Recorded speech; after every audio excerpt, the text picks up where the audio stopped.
Hi, and welcome to Authority Marketing Live. I am Melanie Hirschhorn, and I am so glad you're here. And you know what else? I am so glad that my guest is here today with me.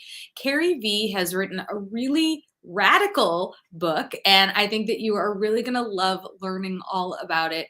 And Carrie has an amazing story where she was inspired by her brother to change her life. And I'm going to bring her on right now. So, hi, Carrie. Hi, Melanie. Thank you so much. Thank you so much for being here. Okay, so Yeah. let's talk about you. Okay, so I know Okay. your brother inspired you to change your path of life. Can you tell us a little bit about that?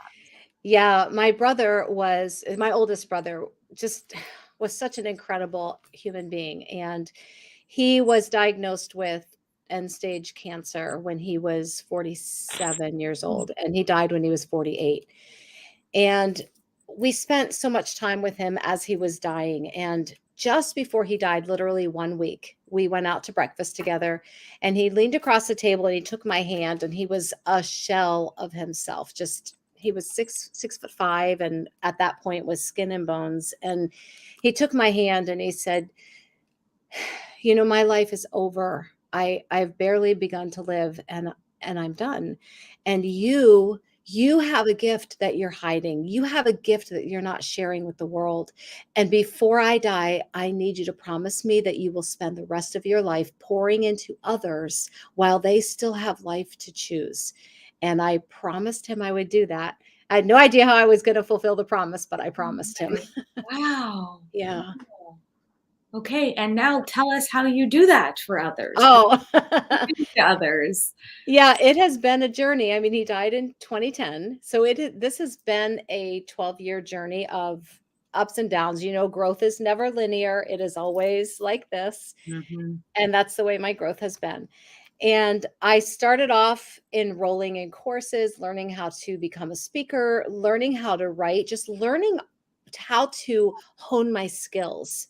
And I now coach women one-on-one. I speak in women's events. I do corporate events.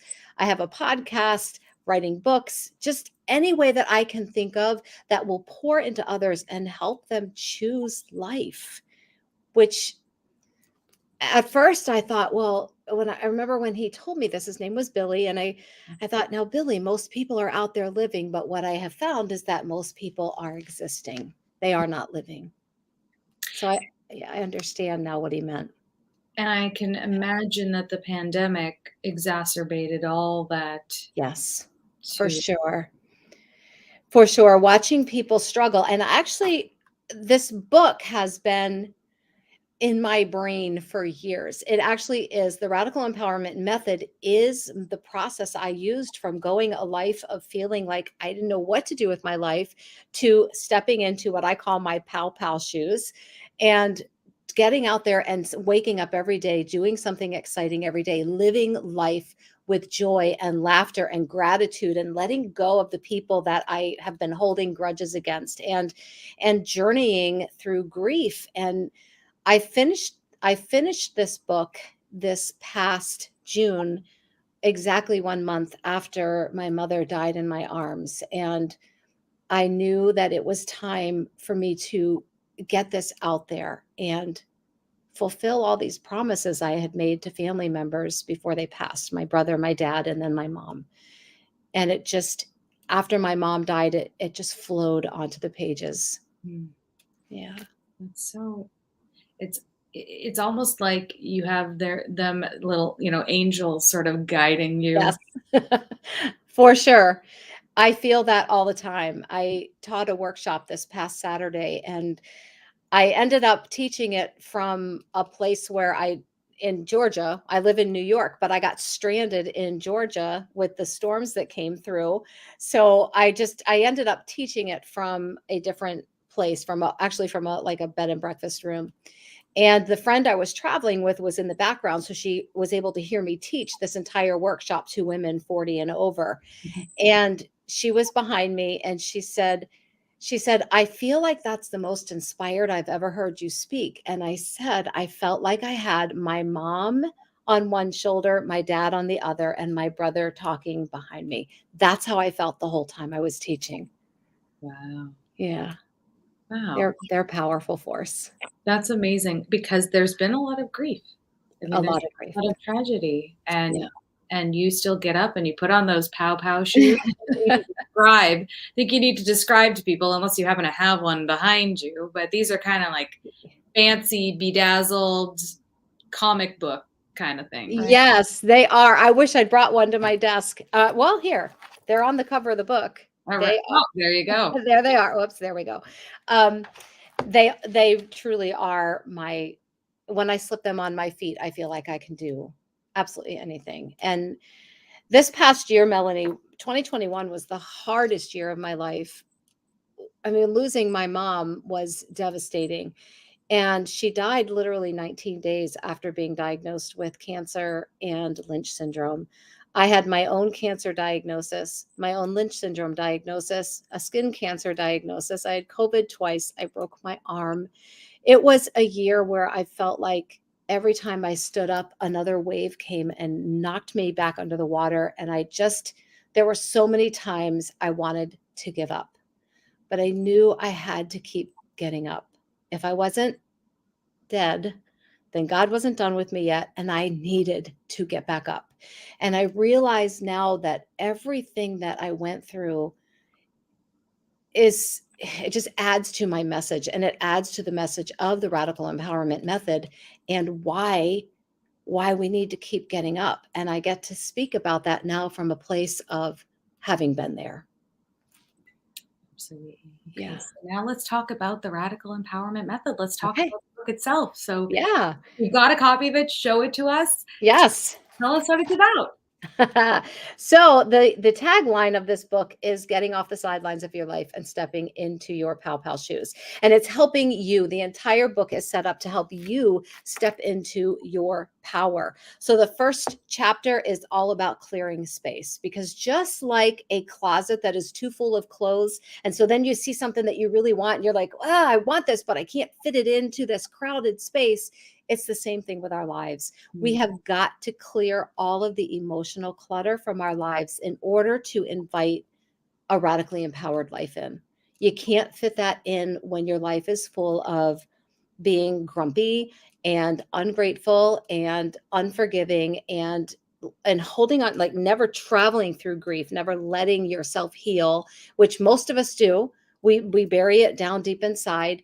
We are not choosing happiness. And so in order to choose all of those other things and to live this life of radical empowerment, we've got to clear space. So the very first chapter is on clearing that space, how to do it. The entire book is full of journaling prompts at the end of each chapter. So the book itself is, I mean, you can see it's not a huge book. You could read it in a weekend, but you are not going to be able to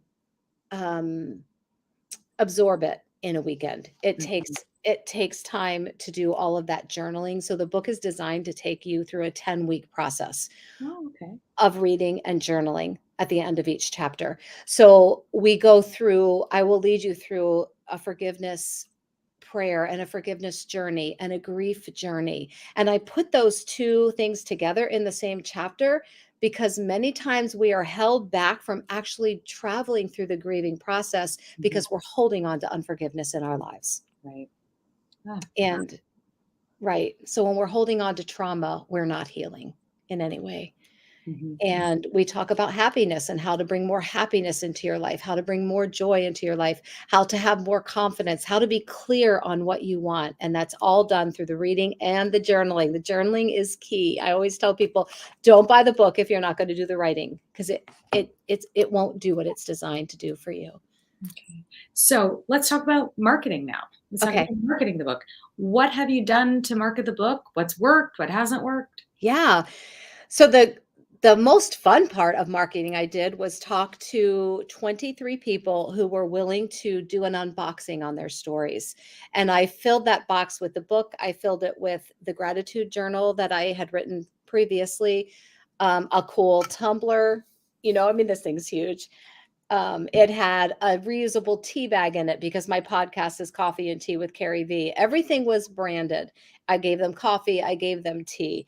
And this whole box was just filled with all kinds of fun stuff. And then they unboxed it. And then I had a contest around it with the people that would come then and buy the book. And the first 50 people I would send an actual blank journal to. And that was very effective. We ran all kinds of contests as people were unboxing and creating this kind of like excitement around what was in the box. That's fun. I love that. Yeah. I love that you were able to get, was the unboxing all at the same time, all on the same day, or was it just sort of staggered to keep getting excitement? Yeah, it was staggered to keep getting the excitement. So I would take a shipment down to FedEx and then I would take another shipment down and it just kept it going. That's awesome. That was fun. Yeah. That's awesome. So when you said book, I think you said books.